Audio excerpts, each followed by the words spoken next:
Kuja hapa kusema pole kwa familia hii. Huyu mzee Movat ni jirani yangu, kwa hivyo namuelewa vizuri.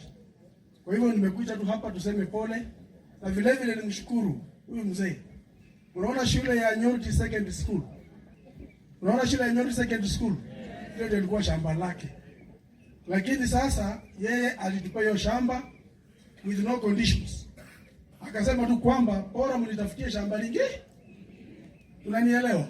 Hivyo ndio sababu Movat alitoka kule Nyori na akatafutiwa shamba hapa kwa mzee Mana. Wewe ni mzee mbaya ama mzee mzuri? So hiyo shule tutamkumbuka, kwa sababu kama si yeye tungepata hiyo shule.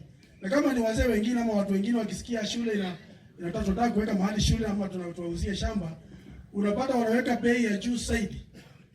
Unaona vitu kama hiyo? Kama shamba ni shilingi 200.1, wanasema kwa sababu ni shule tupe 400. Na baadaye kumbuka hata watoto wako watasoma kwa hiyo shule.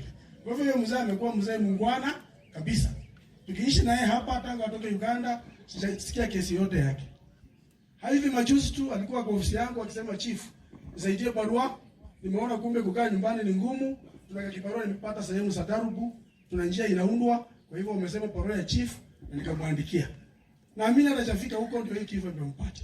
Habari ya kifo imekuwa too much. Huyu mwanamama ambaye anasimama hapa, tunaendelea kusika tu watu kwake. Siku ya Jumanne tulisika kijana yake. Si mliona? Leo tuko hapa tunasika huyu mzee Walela.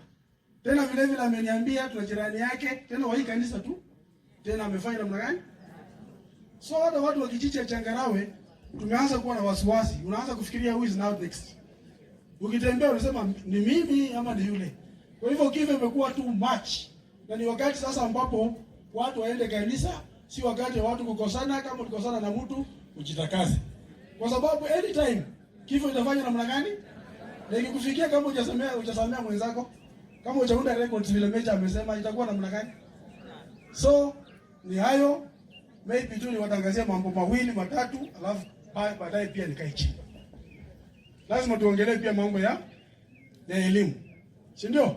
Bwana Ernest amesema watu wakienda kusoma wasomee tu mambo ya kanisa. Lakini Ernest, tuna watu wengine wataka kusikia hiyo maneno. Unajua pia kwenda mchungaji ni mwito, si ndio? Tunasema uende usomee uchungaji lakini kumbe hauna mwito. So tunasema hivi, watu aenda asomee kitu ambacho roho yake inataka. Na tunasema hivyo kwa sababu ukisoma kwa program ya huyu mzee marehemu sasa ambaye tunaongelea, kama umesoma vizuri, umesikia alifika mahali mambo ilikuwa magumu, lakini akaopt kwenda kusomea mambo ya kama watu wasomangi hiyo program. Akaenda kusomea nini? Na hiyo mechanics ndiyo imemlisha mpaka kufika mahali ya penye yako, mpaka kusomesha watoto wake na hii mambo yote. So tunaencourage watoto wetu kwamba hata kama ulipata E, hata kama ulipata E, hata kama ulipata D-, usiogope. Hiyo si mwisho wa maisha. Enda hapa kwa polytechnic yetu hapa Vinyanya.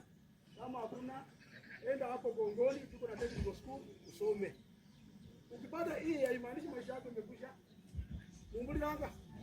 Ukipata E usifikirie kwamba maisha yako imekwisha. Wale wamepata A tunawashukuru, watakuwa madaktari wetu. Wale wamepata E pia tunawashukuru, watakuwa mafundi wetu. Sio inakuwa sawa? Ama hata jana kama wale mnafuatilia kwa mtandao, nimepeleka watoto 18 kule Kongoni kusomea kazi yoyote ambayo masomo yoyote ambayo wenyewe wanafanya gani watapenda. Mumbulanga. Nataka kushukuru vile vile leo.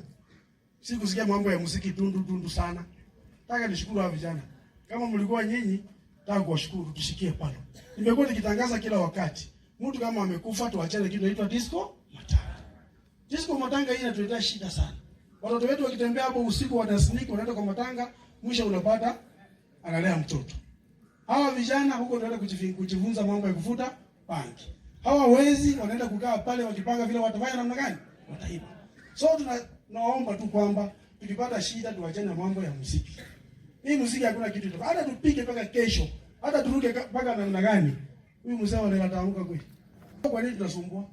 So nataka niwashukuru wote, hasa wanachangarawe, niseme pole.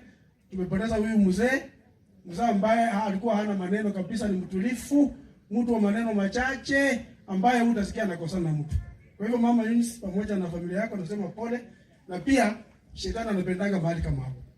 Nilikuwa nakuomba kama tuna chambo katika familia, sasa wewe upande mmoja ni mama, tena upande mmoja ni baba.